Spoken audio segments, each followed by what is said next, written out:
J'espère que vous allez bien, j'espère que vous vous portez bien. Après 6 mois, plus de 6 mois de crise, de conflit maintenant. Je le dis toujours dans mes émissions, ce n'est plus une crise, c'est un conflit qui oppose l'Algérie à la France.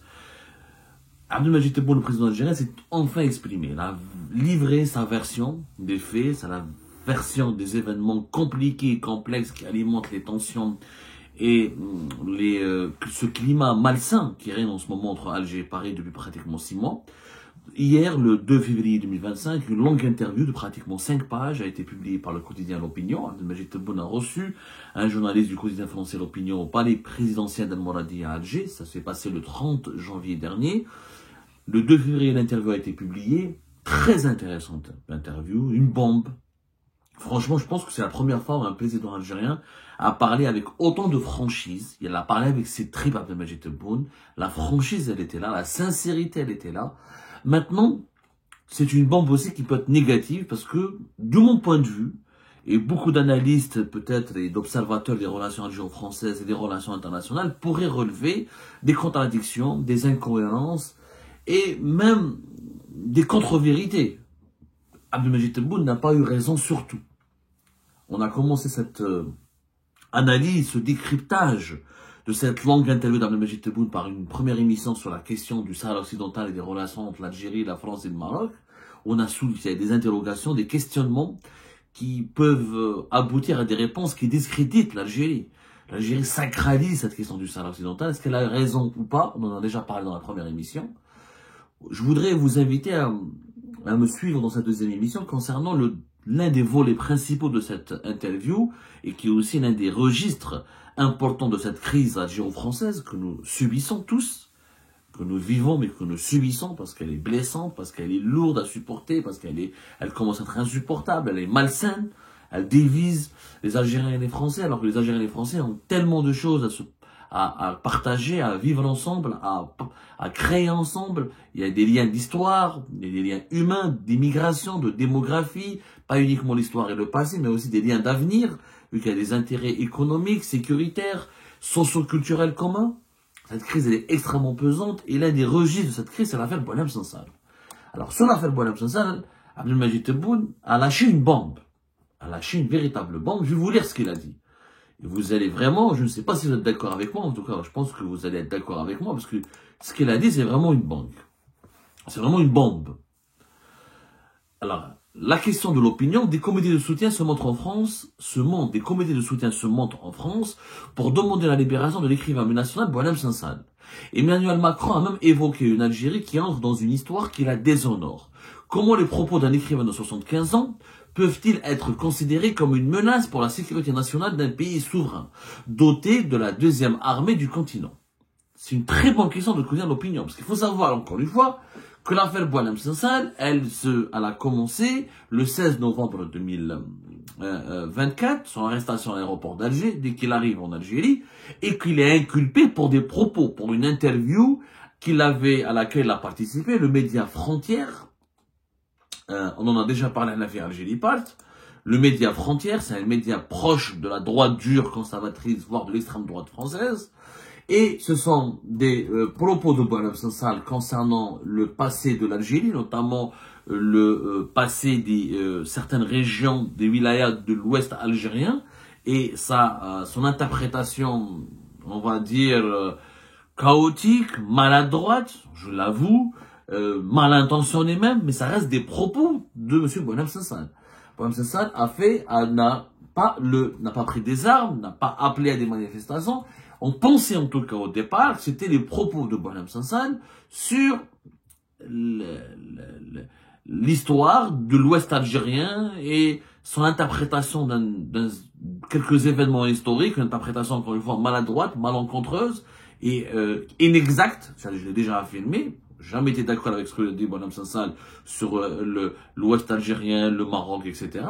On a tous, de toute façon, son inculpation pour atteinte à l'intégrité territoriale, à l'unité nationale, était basée sur ses propos.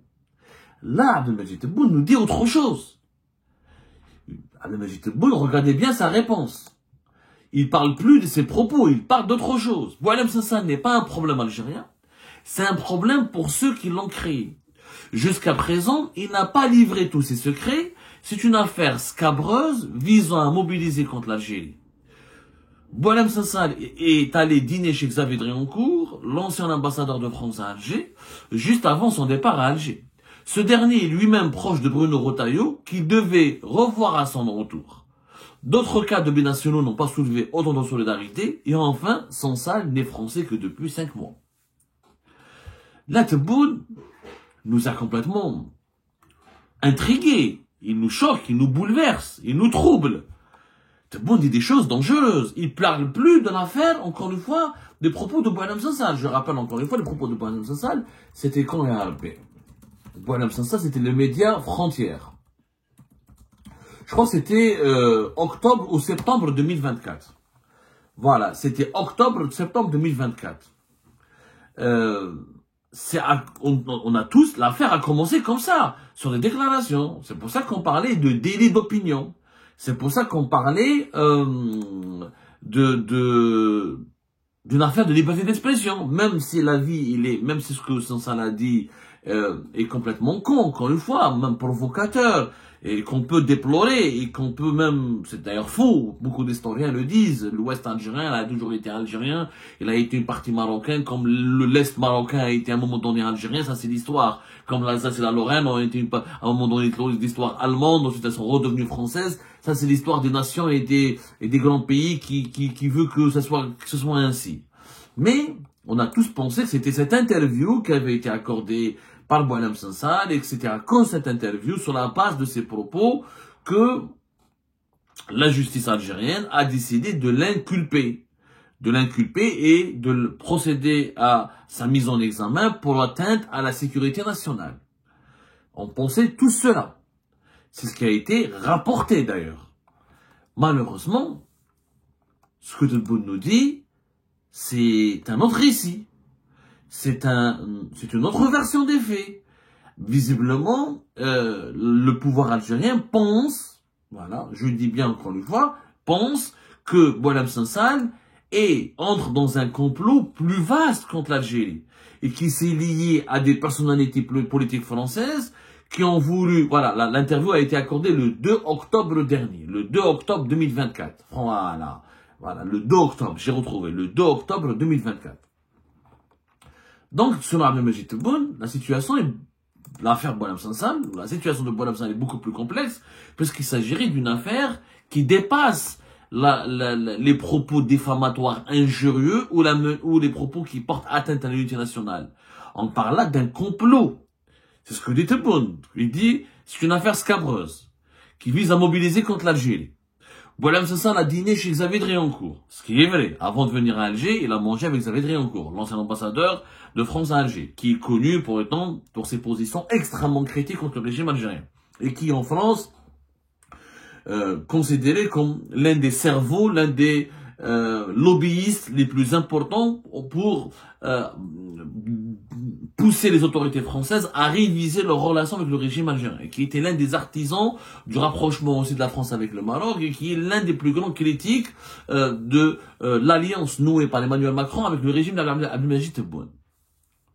Et vous avez dit en cours, il est extrêmement diabolisé par le régime algérien parce qu'il est considéré, à tort ou à raison, en tout cas le régime algérien le considère comme l'instigateur de la crise algéro-française ou de la campagne virulente menée contre le régime algérien par la France. Par un certain nombre de dirigeants français, plus exactement. Voilà, j'essaie d'être très précis, très pédagogue. Mais en quoi dîner chez Xavier Driancourt et rencontrer plus tard Bruno Retailleau relève d'une affaire scabreuse. Ce que Tebboune nous dit là, c'est que, selon lui, c'est que Xavier Driancourt et Bruno Retailleau, considérés par le régime algérien comme anti-algériens, pas anti-régime algérien, comme anti-algériens, comme des lobbyistes hostiles aux intérêts de l'Algérie tout court, et pas uniquement hostiles aux autorités algériennes, qu'ils auraient donc instrumentalisé Boualem Sansal dans des manœuvres dont nous ignorons encore une fois les détails. Qu'est-ce qu'on a voulu faire dire, ou qu'est-ce qu'on a voulu faire qu'est-ce qu'on a demandé à faire, qu'est-ce qu'on a demandé, qu'est-ce qui a été réellement demandé à Boualem Sansal par Xavier Driancourt.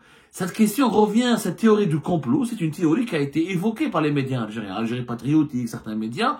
Ils disent que Boualem Sansal est un agent français qui a été envoyé en Algérie par Xavier Dréancourt pour exécuter un agenda, une mission bien précise. Alors que Boualem Sansal il vivait en Algérie, je le rappelle. Il a pris la nationalité française en 2024, mais avant, entre 2022 et 2024, il n'était pas en Algérie, mais avant la crise du Hirak, avant 2019, et 6 journées, il vivait en Algérie, il n'a jamais vécu en France. Il n'était pas résident en France. Il est devenu résident en France que récemment. Il a raison, Abdelmajid Tebboune, de souligner qu'il n'est devenu français que depuis 5 mois. Ce que dit Tebboune là me rappelle l'émission que j'avais faite, que nous avions faite nous-mêmes, je le dis en toute modestie, sur le piège. Rappelez-vous, l'affaire du 10 janvier 2025. On a parlé d'un dangereux piège, l'affaire Boualem Sansal, un dangereux piège dans lequel est tombé le régime algérien. Et on avait donné nos arguments. On avait estimé que on a fait de Boualem Sansal un martyr, un héros. On lui a donné une tribune mondiale. On lui a offert une exposition médiatique universelle et qu'il devient aujourd'hui, lui qui était pas du tout un activiste particulièrement engagé en faveur des droits de l'homme, ni un grand influent, ni une personnalité qui avait une grande influence sur l'opinion publique algérienne. On a fait de lui une figure maintenant internationale. Et j'avais expliqué que c'était un piège. Que le régime algérien tombait dans un piège. Est-ce que Tebboune s'est réveillé, il a compris que c'était un piège? Je ne sais pas. Mais en tout cas, ses propos me troublent quand il me dit que c'est une affaire scabreuse. À partir du moment où c'est une affaire scabreuse, alors pourquoi vous l'avez provoqué? Pourquoi l'avoir arrêté? S'il était télécommandé, je ne sais pas, partant du principe, Tebboune ne le dit pas. Attention, il le dit pas, parce qu'il finit sa déclaration avec 3 points, 3 pointillés, 3 points comme ça. C'est-à-dire, voilà, je vous laisse le soin d'interpréter vous-même ce que j'ai envie de dire. Quand il dit que Sansal n'est français que depuis 5 mois et qu'il a dîné chez Xavier Dréancourt avant de venir à Alger et qu'il devait voir Bruno Retailleau à son retour. Ça veut dire quoi? Ça veut dire qu'on est en train d'insinuer que Boualem Sansal était en mission en Algérie. Une mission de déstabilisation, parce qu'on parle d'affaires scabreuses. Mais comment un écrivain de 75 ans, malade, cancéreux, il pourrait déstabiliser l'Algérie? Encore une fois, Boualem Sansal était totalement inconnu en Algérie. Il n'était pas lu. Il n'est pas totalement inconnu, mais ça par l'intelligentsia et l'élite francophone, les Algériens ne connaissent pas Boualem Sansal. Boualem Sansal, s'il marche en Algérie, à Alger, à Boumerdès, personne ne le connaît. Mais parce que ses livres ne circulent pas en Algérie, il n'est pas lu. Kamel Daoud, il est lu, parce qu'il a été journaliste en Algérie, il a fait des polémiques en Algérie, il s'est été engagé politiquement en Algérie. Boualem Sansal a été engagé, oui, mais plus dans les médias français que dans les médias algériens. Il était boycotté en Algérie, il ignorait par l'Algérie depuis les années Bouteflika. Donc il n'avait pas une grande influence. Comment Boualem Sansal aurait pu déstabiliser l'Algérie? Là, j'aurais aimé que les autorités algériennes nous donnent des informations, parce que Tebboune dit que c'est une affaire qui n'a pas livré ses secrets. Donc il y a toujours une enquête. Donc Boualem Sansal risque d'être mis en examen ou dans l'enquête judiciaire, il risque d'être accusé, on risque de lui coller d'autres chefs d'inculpation. L'affaire Boualem Sansal n'est plus, selon Abdelmajid Tebboune, uniquement une affaire de propos graves, injurieux, qui sont attentatoires ou qui menacent la stabilité, l'unité nationale ou l'intégrité territoriale. On est dans une affaire d'espionnage, de déstabilisation, de complot contre la sécurité nationale. Mais qu'aurait pu faire Boualem Sansal? Dans ce cas-là, moi je me pose des questions. Si on soupçonnait Boualem Sansal d'être un agent de certains lobbies français, il fallait pas l'arrêter, il fallait le surveiller sur le territoire algérien, il fallait lui imposer une filature, il fallait le suivre intelligemment, il fallait l'enquêter sur lui discrètement pour comprendre et pour savoir quels étaient ses contacts, qu'est-ce qu'il voulait faire en Algérie. Mais si tu l'arrêtes directement, ça me rappelle l'affaire de la cocaïne du port d'Oran, fin mai 2018. On a saisi la cocaïne au port d'Oran et on parle d'un réseau mafieux, de hauts responsables, des militaires, etc.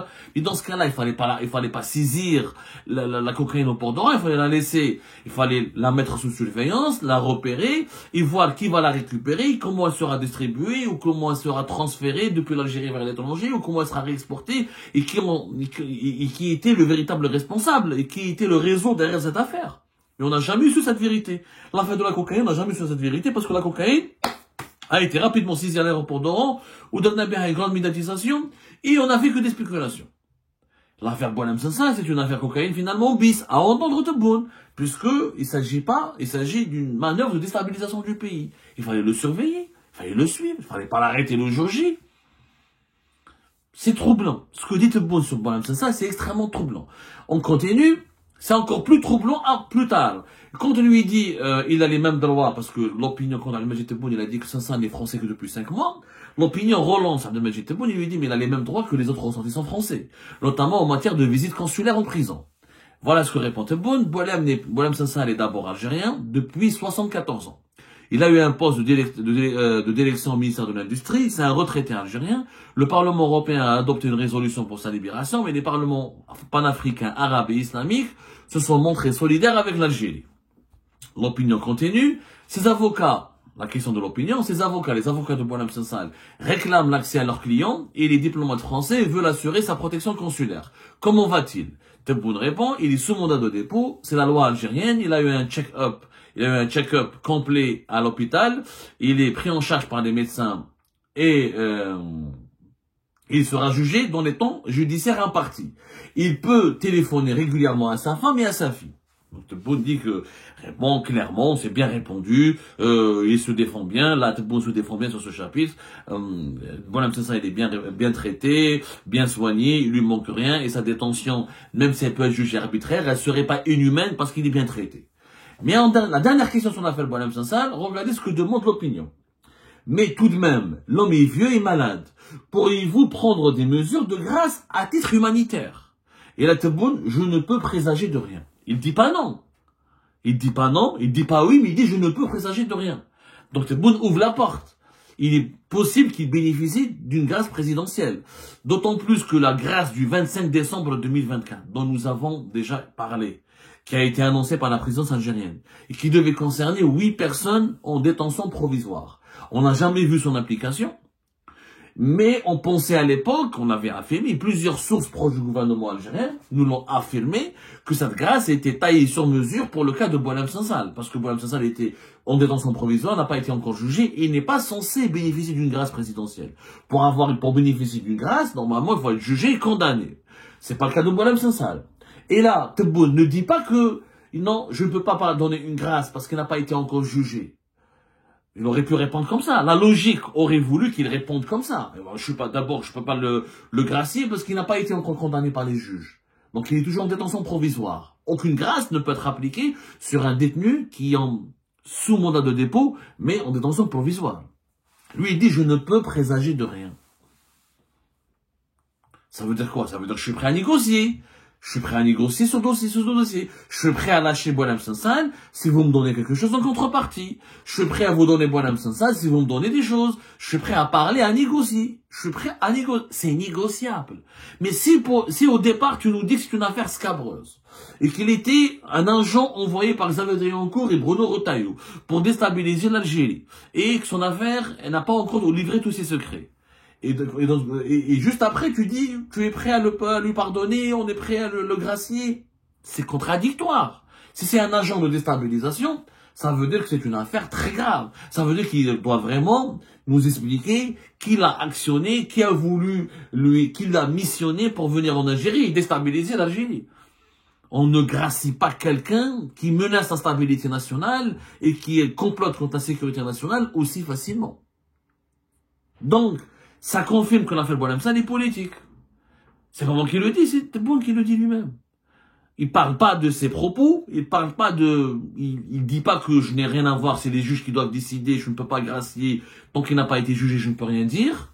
Il n'a pas attendu la fin de la sélection judiciaire, il dit juste que je ne peux présager de rien, qu'il est bien traité, bien soigné, qu'il est algérien d'abord, que l'Algérie a le droit de le juger, effectivement, parce qu'il est algérien d'abord. Il n'a jamais été français, Boualem Sansal. Il est devenu français plus tard, mais il est algérien. Donc la loi algérienne, elle est claire. Elle le traite comme un Algérien comme les autres. Mais là, Tebboune nous dit qu'il a une affaire scabreuse. Qu'il a des relations avec Driancourt, ou Jma'a Wadokhra, Bruno Retailleau. Ça veut dire quoi? C'est une affaire politique.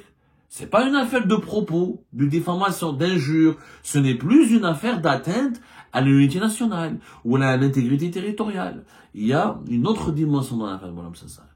Une dimension sécuritaire, politique. On a l'impression même que c'est même une dimension d'espionnage. Mais est-ce que la France, pour espionner l'Algérie, est-ce qu'elle aurait utilisé Boualem Sansal? un homme malade à 75 ans, cancéreux, et qui n'a pas de connaissances politiques affûtées de l'actuel régime, et qui n'a pas un carnet d'adresse. Je ne sais pas, je ne préjuge de rien maintenant, c'est à l'enquête judiciaire. Je m'imagine que les services secrets français l'ont gardé, les services secrets algériens, pardonnez-moi, les services secrets algériens l'ont gardé une semaine. Plus d'une semaine, c'est qu'ils avaient enquêté avec lui. Est-ce qu'ils avaient trouvé des éléments troublants? S'il y a des éléments troublants que le régime algérien n'a qu'à communiquer, voilà, nous avons trouvé que Boualem Sansal a des connexions matériellement prouvées avec des officines sécuritaires ou des officines politiques françaises hostiles à l'Algérie. Et voilà les preuves, et voilà ce qu'on a trouvé. C'est facile. Tebboune ne le dit pas, mais il dit pas qu'il a des preuves, mais il dit qu'elle est scabreuse. Sur quelle base scabreuse? Une affaire scabreuse, c'est quoi? C'est très grave comme qualificatif. Ça veut dire que c'est une affaire dangereuse. C'est une affaire inquiétante. Ça veut dire que une affaire sensible.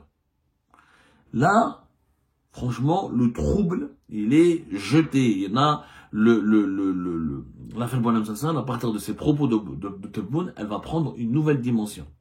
Et là, les autorités, les comités de soutien, les défenseurs, comme les partisans, comme les détracteurs de Boualem Sansal, sont en droit de demander des explications aux autorités algériennes. Attendez le dossier, donnez-nous la vérité sur l'affaire Boualem Sansal. Qu'est-ce que vous lui reprochez? Et pourquoi vous êtes prêt à le relâcher facilement, alors qu'il n'a même pas été encore gracié?